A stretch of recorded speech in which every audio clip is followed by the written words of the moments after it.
Bulchiinsa magaalaa Adaamaa kutaa magaalaa Booleetti sagantaan jalqabsiisa tajaajila lammummaa gannaa gaggeeffame. Sagantaan jalqabsiisa tajaajila lammummaa gannaa kun hojiilee biqiltuu dhaabuu fi manneen harka qalleeyyii ijaarsa jalqabsiisuun eegale. Itti gaafatamaan waajjira paartii badhaadhinaa damee magaalaa Adaamaa obbo Ashannaa fi Ajjamaa fi waajjirichatti itti gaafatamaan dhimmoota siyaasaa obbo Soorichaa Asfaa hooggantoota kutaa magaalattii wajjin ta'uun saganticha eegalchiisaniiru. Aanota kutaa magaalattii afran irratti qaamoleen hawaasaa adda addaa meeshaalee hojichaaf barbaachisan qabachuun dhaadannoowwan tokkummaa fi walooma akkasumas aadaa wal gargaarsaa leellisaniin dabaaluun hojichatti seenan. Hojii raawwachiisaa olaanaan kutaa magaalaa Boolee obbo Bariisoo Baqqalaa sosochii uumameen hawaasni hojiilee tajaajila lammummaa aadeeffataa rakkoolee hawaas diinagdeefis ofiisaaf furmaata ta'uu itti fufeera jedhan.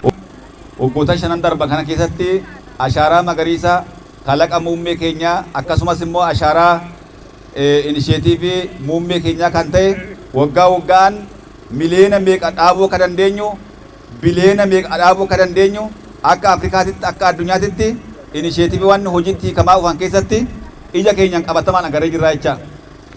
Amma bara 2019 ashaaraa magariisa abdii boruu haa dhaabnu, abdii boruu lafatti gad haa dhaabnu, wabii keenya kan qilleensa nuuf jijjiiru nyaataaf kan ooluu danda'u kan immoo qoraaniif ooluu danda'u akkasumas immoo amma keessattuyyuu magaalli baadiyaan haalli qilleensaa akkuma agartan kana amma bara kana illiinoo jira. Illiinoo kana immoo kan karatti deebisu biqiltuu kana dhaabuudhaan.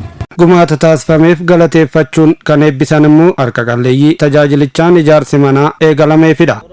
Roobaa fi bubbeen na mudate. Roobni natti roobee akka malee gar malee bokkaan natti gad dhufeera.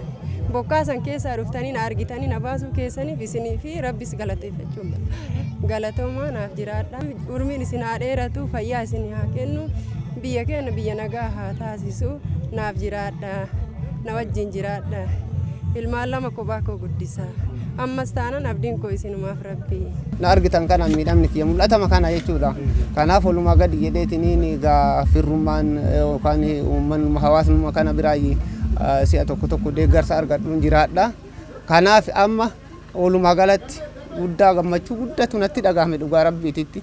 Kan immoo dubbadheetiniin egaa hin madaalamne jechuudha. Mootummaa keenya gatii isaa rabbi haa kafalu, umurii isaa rabbi haa tursiisu, nagaa isaa rabbi haa eegu.